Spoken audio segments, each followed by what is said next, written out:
Hello, everyone. So I'm going to now deep dive a little bit more into the key trends that we see specifically in the on-premise market. And I'm going to start by talking about the overall health of the on-premise market today. Now, our data here is from a global study in April of 2023, and what we've done is we've taken the European lens. So we're going to take the European lens on how things are going in the on-premise. And we're going to start by looking at frequency. It's been alluded to a couple of times about the pressure that as an industry we're under. And I think that the key trend here versus last year through to April is that actually the status quo has very much been maintained. Most consumers are still going out just as frequently as they were. And actually beyond that, we can see that we actually do have more consumers in Europe who tell us that they're going out more frequently compared to last year than going out less frequently. Now in Europe, we're slightly below the global average when it comes to that positivity. That's been driven by markets such as Asia and Africa, where we have seen some really strong growth there.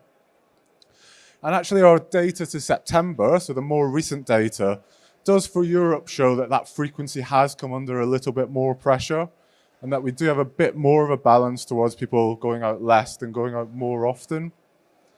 But whether we look at April data or September data, that headline belies what for me is the true insight when we look at this sort of data. And that is that changes in frequency are not uniform. We see different consumer groups acting differently within the market. So for example, the consumer who's going out less frequently than they were last year is actually the consumer who was a fairly infrequent visitor to the on-premise anyway. They were typically part of that boomer generation. Now, on the flip side of this, the consumer who's going out more frequently than they were last year is typically a Gen Z consumer, or typically a consumer who goes out more frequently anyway. So on a net level, actually this is a positive for us. We've got an increase in frequency of the most valuable consumer within the on-premise market and a decrease in frequency of consumers who are the least valuable. So what that tells us is that probably now more than ever, there's never been a more important time to really understand who your consumer is, whether you're a brand owner or a bar owner. Having a clear understanding of the consumer who is going to go out more often, go out less often, and the average visitor is critical. We've tried to do this here at a very, very macro level so that we can profile that average on-premise visitor in pink versus the consumer who's going to go out less in green and more in that orange color. Now, the consumer who's going to go out more, as we know, is a younger consumer. They're more likely to live in a city center location. But I think what I found most interesting here is they're just as likely to be impacted by the cost of living crisis as the average visitor. This isn't someone who lives in a little bubble who's not impacted by rising prices. This is a consumer who's impacted by those rising prices, but continues to prioritize their on-premise visits regardless. So I think, again, whether you're a brand owner or a bar owner, I think it's really critical to, first of all, work out who your consumer is. How exposed are you to some of the trends that are going on within the macro market? Understand, for your consumer, if they are going to drop their frequency, where is it that they're going to continue to prioritize their visits? What type of venues, what type of occasions are they going to continue to prioritize? And then start to think, well, if I am exposed, how do I pivot to another consumer group? What do they look like, both from a demographic point of view, but also from a repertoire point of view? What are they drinking? Where are they drinking? What occasions do they go out for? So that you can have a really clear understanding of both where to play and how to win with both your current and prospective consumer. Now, one thing that has changed in the mind of the consumer is the way that they interact with the on-premise market. As we've heard a few times already, with cost pressures really hitting our consumers in their wallets, frequency is under pressure. But what consumers are telling us is that they are not spending so much on that big holiday, on buying that car, on buying that house, on those big purchases, and instead they're looking for affordable treats. And that's the mindset that that consumer is in when they come out into the on-premise market.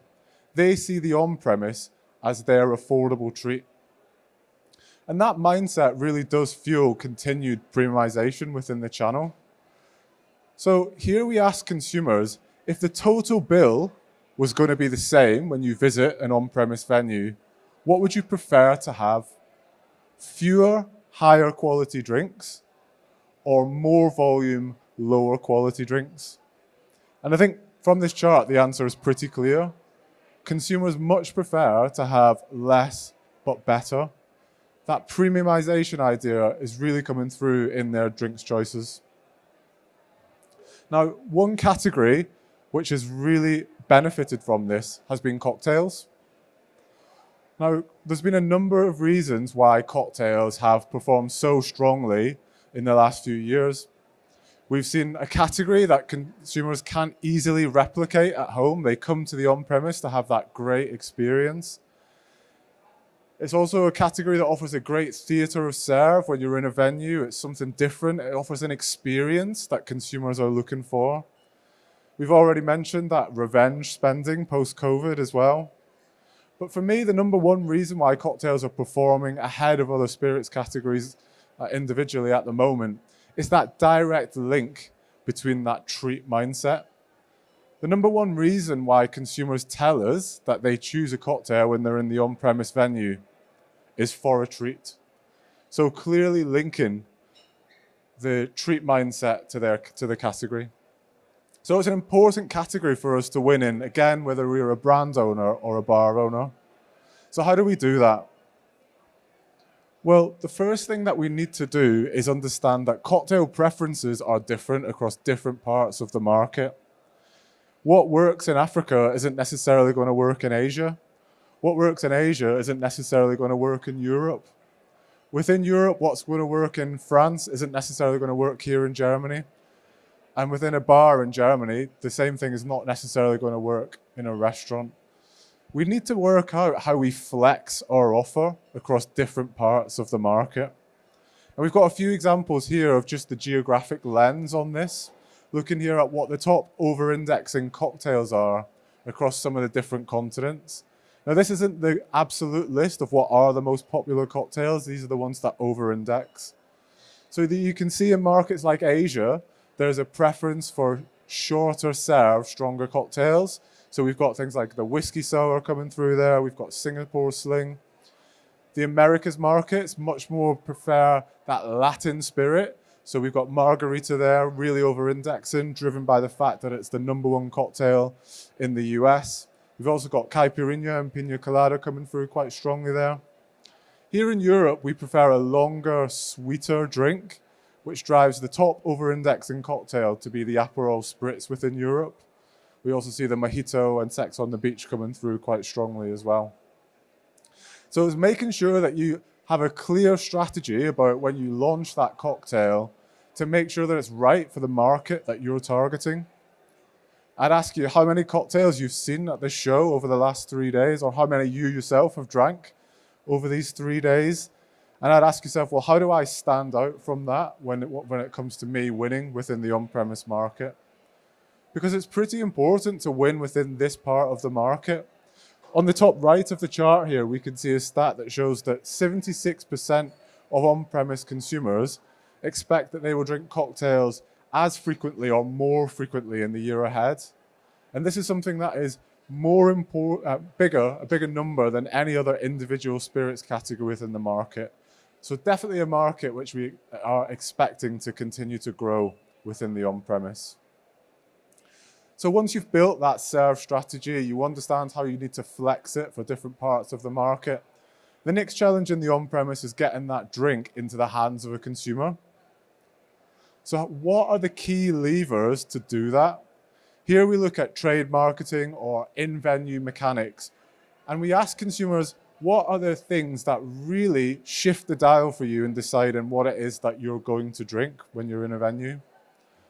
Now, the first thing to say here is that it's not necessarily all about price.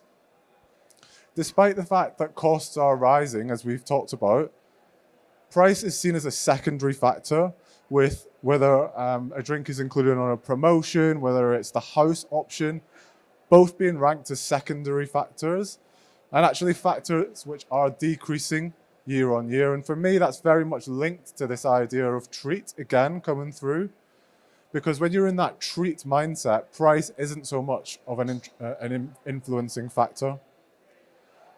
The two most important things that we need to get right if we want consumers to get that drink into their hand are both based on information, giving consumers more information to make that choice.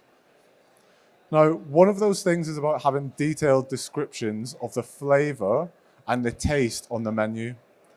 Now, this might sound simple, but again, there are many different nuances to consider here. Whether the menu is a physical menu, whether it's a digital menu, the way that consumers read those two different types of menu in the on-premise differs, whether it's a digital or a physical menu. Different parts of the market also, we have consumers looking for different things when they're looking at that menu. But clearly the number one factor here, and by quite some distance and continuing to grow, is bar staff recommendations. Having the bar staff recommending your brand or your serve in a venue is the single most important lever that you can try and pull to get a consumer to try your drink. Now, again, if you look around this show over the last few days, it's probably not a surprise to see how many different advocacy platforms there are out there. So again, standing out from the crowd is going to be really important. And one thing to consider here is that bartenders are very much like consumers. They're not uniform. They're not just one part of the market. Bartender needs from advocacy programs differ depending on the market that they operate in, the type of venue that they are bartending in, their experience within the bartending community as well. We need to make sure that we take into account all of these different factors to build ourselves a standout brand advocacy platform. So if we've been successful in creating a great serve strategy and we've got our drink in the consumer's hand, we can toast to the future of the on-premise market. Because yes, as we've heard, the on-premise is undoubtedly under pressure, but I like Spiros's phrase, that perma-crisis. It's always been this way, right? We've had smoking bans, licensing reforms, we've had COVID, now we've got increased costs. We're always in some sort of crisis when we're in the on-premise. But what we need to remember is that the on-premise remains an integral part of European consumers' lives. For 61% of consumers, they tell us that they would be either disappointed or lost without the on-premise if they were no longer able to visit it. The on-premise is a place that we do need to continue to invest in as an industry, because we know that the on-premise isn't necessarily always about volumes. Again, we're always in that volume discussion about volume shifting to the off-premise. That's not necessarily what it's always about. The on-premise is a place for us to build brands, to build engagement, to build excitement, to build margin, to build sales. And ultimately, it's also a place for us to have fun and build our careers. So investing in the on-premise market today will help you win not only in the on-premise, but in the off-premise tomorrow as well. And so with that, I'm just going to summarize some of the key things that you need to do to win in today's European on-premise market. First of all, it's about targeting that right consumer. There's never been a more important time to understand who your consumer is and how exposed you are to some of these macro factors that are going on. Think about who your target consumer could be and how you could pivot to try and bring them into your brand or into your venue. We also need to think about how we fit into that treat mindset. We coined a phrase back in 2008 about the weekend millionaire. This is a consumer who goes out less frequently, but instead of going out 4 times a week and spending 25 euros per time, they go out 2 times per week and spend 40 euros per time. And the weekend millionaire wants premium products. So whether you're a brand or a bar, making sure that you do fit into that premium part of the market, I think is going to be really important to win. We also need to win within cocktails. We saw that particularly for spirits, it's how consumers want to consume their products, but it's not just as simple as devising one cocktail. We need to work out how we can flex that serve strategy across different parts of the market. We also need to win with bartenders. Again, a pretty congested space that it's important to stand out in, but it really is important to win here because we've seen that it is the number one way that the most influential factor in why consumers are going to choose your drink when they're in a venue.